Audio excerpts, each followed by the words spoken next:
जैसे कि परमेश्वर के वचन में लिखा है भजन संहिता 23 उसकी 1 में कि यहोवा मेरा चरवाहा है, मुझे कुछ घटी नहीं होगी।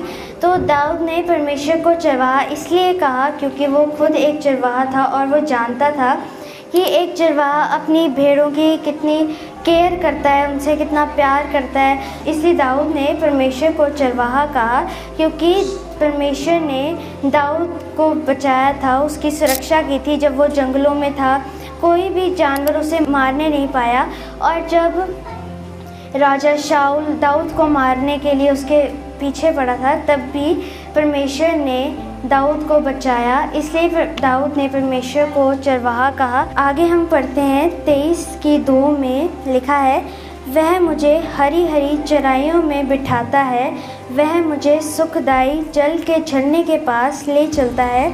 एक चरवाहा अपनी भेड़ों को कभी भी सूखी ज़मीन पर नहीं लेके जाता, वो हमेशा अपनी भेड़ों को हरी हरी चराइयों में लेके जाता है, झरनों के पास लेके जाता है ताकि उनको कोई कमी ना हो, वो वीक ना हो। वो हमेशा अपने भेड़ों की परवाह करता है।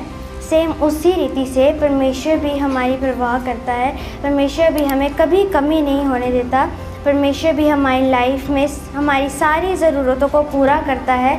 भजन संहिता 23 की 3 में वह मेरे जी में जी ले आता है, धर्म के मार्गों में वह अपने नाम के निमित्त मेरी अगुवाई करता है।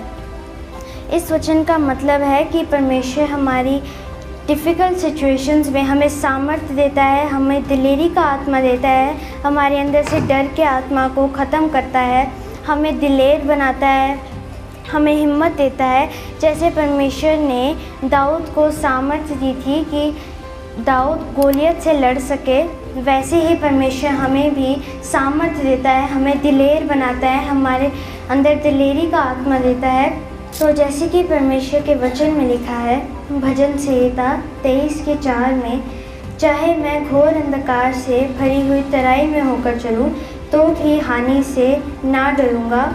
ये वचन हमें ये सिखाता है कि हमें अपनी डिफ़िकल्ट सिचुएशंस में डरना नहीं चाहिए, परमेश्वर पर भरोसा रखना चाहिए, परमेश्वर की पावर पर भरोसा रखना चाहिए कि परमेश्वर मुझे बचाएगा, मुझे सुरक्षा देगा, मुझे हर एक प्रॉब्लम से बाहर निकालेगा। चाहे आप किसी भी तरह की सिचुएशन में हो, आपको परमेश्वर की पावर पर भरोसा रखना है, परमेश्वर पर भरोसा रखना है। इस वचन में ये भी लिखा है क्योंकि तू मेरे साथ रहता है, तेरे सोटे और तेरी लाठी से मुझे शांति मिलती है। तो जो एक चरवाहा है वो अपनी लाठी को अपनी भेड़ों की रक्षा करने के लिए इस्तेमाल करता है ताकि वो भटके ना, वो एक साथ रहें और वो शिकार ना बन जाए, किसी जंगली जानवर का शिकार ना बन जाए, वो दलदल में ना फंसे, किसी गड्ढे में ना गिरे। वैसे इसी रीति से परमेश्वर अपने वचन के द्वारा हमें चेतावनियाँ देता है ताकि हम पाप में ना पड़ें, हम शैतान के जालों में ना फंसें। तब हमें परमेश्वर के वचनों को पढ़ना है ताकि हम सुरक्षित रहें।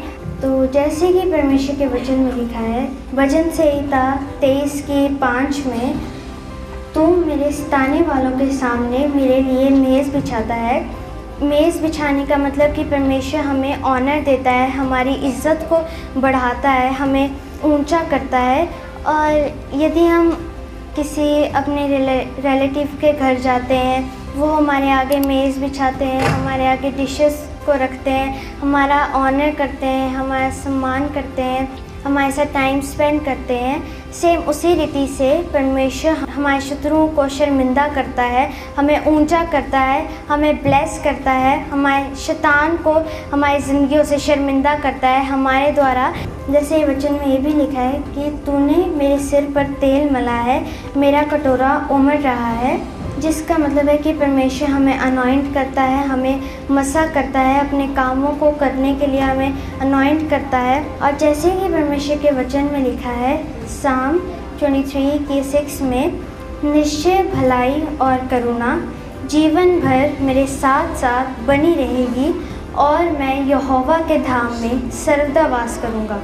यहाँ पर राजा दाऊद घोषणा करता है कि निश्चय भलाई, करुणा, दया, परमेश्वर की मर्सी, अनॉइंटिंग, उसका मसा सदा में जीवन में बना रहेगा और मैं यहोवा के धाम में सर्वदा वास करूँगा। मैं यहोवा के मैं प्रेजेंस में सर्वदा वास करूँगा। वो परमेश्वर से ये वायदा करता है कि मैं उसके धाम में सर्वदा वास करूँगा। तो हमें परमेश्वर को फॉलो करना है और वचनों को पढ़ना है ताकि हम परमेश्वर की आवाज़ को सुन सकें, वो क्या चाहते हैं हमारी लाइफ से हम वो जान सकें। और परमेश्वर हमें ऊंचा करेगा, ब्लेस करेगा और हमें ऊंची पोजीशंस पे लेके जाएगा, हमें छुड़ाएगा, हमारी जीवन से हर एक कमी घटी को पूरा करेगा। हालेलुया।